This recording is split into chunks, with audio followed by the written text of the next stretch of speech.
I'm going to talk about moving from being an indie developer of one to being an indie developer with a few other mouths to feed. And it is, I'm only going to be really touching on the how you get them very minorly, but I want to give you a little background and everything else. So I'm going to start telling you who I am by introducing you with my four P's. And that is, I introduce myself primarily as a polypan pagan sorry, poly-pagan programmer from Pittsburgh. And um, I'm really only going to focus on the pagan and the programmer. Let's talk about the programmer. I have been in the industry about 35 years. It took me about 25 years to actually develop an app for myself rather than for the companies that were paying for me. I have been on the Apple platform since there's been an Apple platform. My first computer was a 2, not a Flossy, GS, anything like that. And I have made the transition through Basic and Pascal and Objective-C and Swift, and now Swift UI, which is still Swift. The reason that I bring up being pagan is that I wanted an app that would address niche audiences that don't typically get served by common software. We all have our niche audiences. I actually termed my company Niche Coders as a result of this. And the app that I'm going to be talking about today primarily is the Pagan Almanac, which I can give links to at any time. Now, as I said, I've been in the industry 25 years, and I spent the first half of it just trying to put this app together. It was originally a proof of concept that eventually grew into something a little more different and refined. It actually went through a whole series of refinements to get from where it was to where it is now. And I'll talk a little bit about that in a moment. And you can see some of the evolution that occurred over this time. Excuse me. It was a 10-year process. It's actually going to celebrate its 10th year of code this coming year. And I only know that because Xcode is so nice as to put the date you create files into it. The ideation was late 2014, and it was to, as hopefully most of you have had the glory of saying, this was an app to satisfy a need that I didn't see anywhere else. The original release in its free format to Pagan Almanac was around mid 2019. I then decided it was too small an audience. I needed to white label it. And once it was white labeled, I figured out what audience needed it and I unwhite labeled it. And that was the first release that came out. Then I went into getting an Android release because this was not so much a utility as a community application. And as a result, I needed to bring in Android people because help was needed. I could not get to the point where I was maintaining the requests and the needs of my audience and still be able to do it. I am strictly an iOS engineer. I don't know Android. I don't do Windows. I needed help. And the PA Android release, I actually went to a company that did Android contract, and that was really, really expensive. So let's talk about moving from one to a few. And I want to really cover three puzzle pieces, and I'm going to try to limit the number of screens that I do where I'm reading bullet points. But I want to talk about the groundwork and what you should be operating in an environment of before you consider bringing in other people. Now, you may have brought one person in to help you with a question, but this is when you start saying, I'm going to have regular people, different people doing different things. And I want to talk about what you should have going on around you before you do that. I also want to talk about what you are going to face that you would not think about when you are making that jump. Some of these things you've already come across if you're an indie developer. Some of them are a little bit more frustrating and surprising. And then I'll cover a couple of steps and tips. And really, what I'm going to talk about there is the mistakes that will be made and the mistakes you can make. And most importantly, the mistakes that I made. So, to talk about what we need to have in place, as an indie developer, you're already wearing multiple hats. You are the person who's writing the code, you're the person who's publishing the code, you're probably the person who's trying to figure out how to get people to use the code. Um, Seriously, and now is the time to understand the hats you're wearing and understand how those hats are going to come into play and divide them up. So we are programmers, we know how to write code. But in all honesty, if you've worked in a major company, in a minor company, whatever, the project manager, and I always slur that because product and project have different jobs but do similar things. These are the people who basically say what goes in, what doesn't go in, and where are the lines to not have feature creep. And you've probably answered these questions yourself, but you really need to be able to take your programmer hat off and tell yourself things that you don't want to hear. And this, of course, leads to other things such as QA. You're hopefully writing unit tests. You're hopefully finding ways to test it with friends or with other people who volunteered. But you're bringing other people in now. And this is an entirely new hat that you're probably not used to, and that's the HR hat. And the HR hat is true 100% business. It is getting away from the concepts of programming. It is getting away from the concepts of code. I used to be one of those people who said, well, there's the programmers and the salespeople, and who's more important? And the salespeople said, well, you wouldn't be able to sell your program if we weren't around. And the programmer says, well, you wouldn't have a program to sell if we weren't around. But with HR, it's time to admit you have a business need. You need a system. You have to be able to manage this. Now, I use Jira. I know Jira is in some ways on the way out in some circles. Some people use Asana. I really consider this one of the most important tools for a multi-hat situation. I've done a talk called Agile for One, where you actually practice the rules of Agile and you wear the multiple hats and you do the scrums and you do the daily stand-ups and you define things, spikes, stories, etc.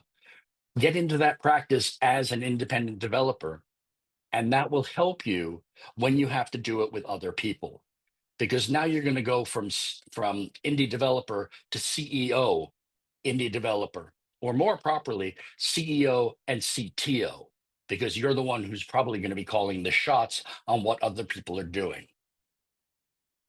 If you're not doing it, you need to be on SCM. Most of you have GitHub accounts. Most of you have played, well, not most of you, many of you have done open source products. If you're not doing it for your own app, use SCM. GitHub is what I live off of. I was using Bitbucket, but GitHub is more standardized, more accessible, and also a lot more configurable if you're dealing with multiple people using it. You can see that this is all my contributions, and you think, well, all these different forks and all these different areas are different people doing things. That's the mentality you need to be getting into. You need to be splitting your stories into their own forks, because eventually you're going to have two people working on an XC proj, and you know that that's just going to be hell to merge. Let's talk about the reality of this. If you have not made yourself a separate business for your work, you need to do that.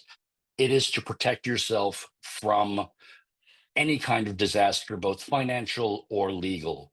And the thing you need to know is you need to incorporate. And I say it many times, incorporate, incorporate. Sorry, that's exterminate. Incorporate. You want to be able to choose something besides a sole proprietorship, because that's where that separation wall comes between your finances and everything else. But there's LLC, there's C corps, there's S corps. What do you do? Well, one of the things that you're going to find that you're going to wind up doing is talking to an actual lawyer, because the actual lawyer will be able to tell you this is how things get separated. And most importantly, they'll help you be able to put the structure together. Now, you can go through a site like Rocket Lawyer, which does all the things generically for you, but most lawyers will tell you that Rocket Lawyer is lowest common denominator. You're going to get what you pay for, and it's going to be as dumbed down as possible. The other thing is, they say you have to spend money to make money. You're going to have to spend more money than you expect. You've already spent money on your project. And a lot of people say, well, what's my ROI, or return on investment? And when you're dealing with turning yourself into a business with multiple people, you won't always recognize the ROI. It may actually be, what value am I getting for this? And you may not be able to see it initially. So let's talk about what you're going to spend and how you're going to make the money to do it. Now, everybody knows they got the servers and they got the telemetry. And for those who are not familiar with telemetry, that is how to track what users are doing in your app. I really recommend Telemetry Deck. I was recommended that one, and it has been fantastic to use. But on top of that, the lawyer, which I mentioned, as well as probably an accountant, because once you separate things, you want to track how much money you've put in over the wall and how to get your taxes done when you're not making money off the company. Because if you're putting money into a company and it's not making money, that's a tax write-off. And most of the things you'll do for that company are tax write-offs, which become incredibly valuable when you're actually trying to control the money. And if you're having still a day job, that contributes to you not having to pay as much taxes on the day job because you've got the secondary business. I recommend a business advisor. Now, this is one of the first positions that I recommend you consider finding someone to help. These may be expensive, but these are also people who have the acumen that a developer doesn't. They've read the business books. They enjoy reading things on finances and loans and things like that. I've been very fortunate to have a dear old friend who just recently got laid off from their contractual position where they were doing business for tech. And they are really guiding me very, very well in this process. Of course, there's also the networking that you spend money on, and that is invaluable.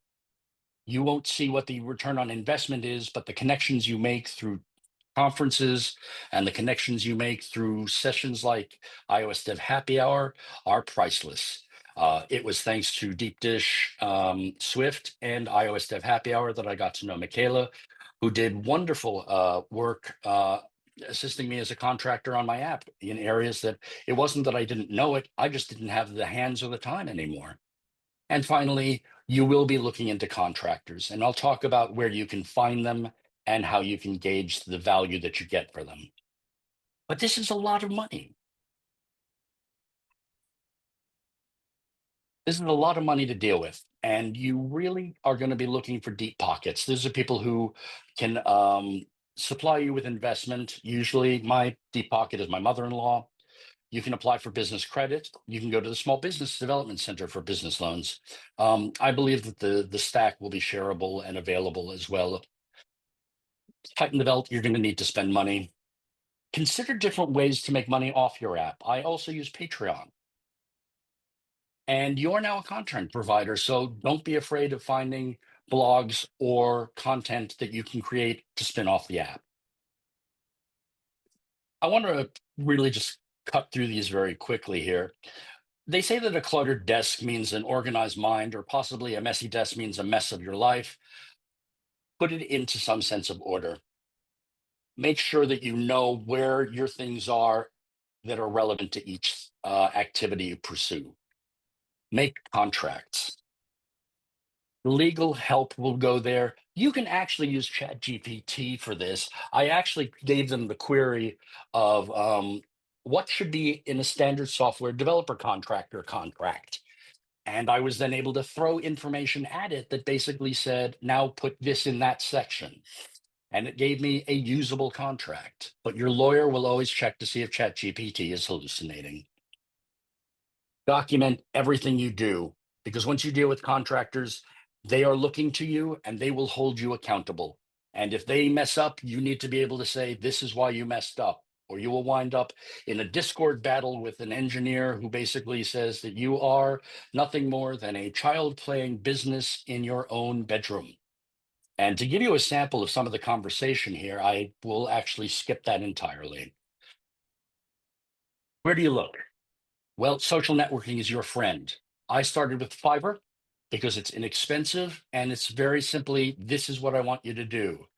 Reddit is a fantastic place to find people not in your area, but be careful, Reddit can be a cesspool. I also strongly suggest Mastodon and Blue Sky as your connection to the outside world.